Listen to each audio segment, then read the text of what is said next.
All right, guys. So Uncanny X-Men 185. So this issue, Henry Guyrick, I don't know how you say his name. He has essentially weaponized Forge's gun that he showed off to Raven in the last, about to say episode, last issue, and he is basically going off now to find Rogue because he's like, Rogue is a criminal. And he's spewing all these lies about how the X-Men are teaming up with the Brotherhood of Evil Mutants, which is obviously a lie. So that's interesting to see there. Back at the mansion, the X-Mansion, we see Rachel Summers call her mom and her dad. And she hears him pick up, and she's like, oh my god, it's actually him. And she hangs up crying in tears. Down south, we see Rogue kind of chilling, kind of just like relaxing, trying to take it easy after running away from the X-Men.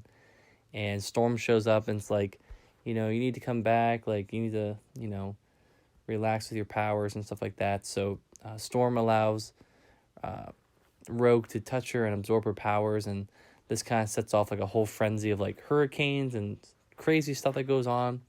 And that's when the FBI shows up with Henry Guyrick and Val, Val is pretty much the person who sold out Forge's weapon to the government to allow them to use. And Forge finds out about this, gets very pissed off, and goes out to try to find Rogue and Storm himself.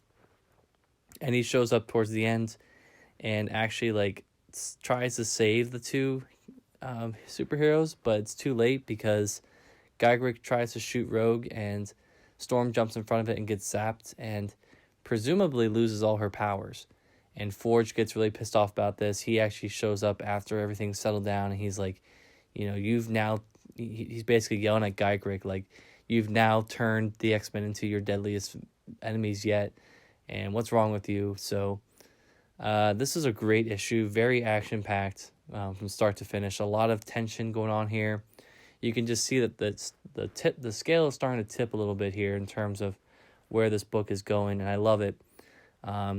It was only a matter of time before the government really got involved in this book, and for the most part, I feel like the government has really stayed to itself a lot in this X-Men issues with Claremont and Lee, or not Claremont Lee, Claremont and whoever the artist is. But this is really where it's starting to hit a head here. So we'll see what the next issue is. The next issue I actually saw is Life Story Part 1, or Life Story, whatever story. So really, really excited to get into that here shortly. And that was Uncanny X-Men 185.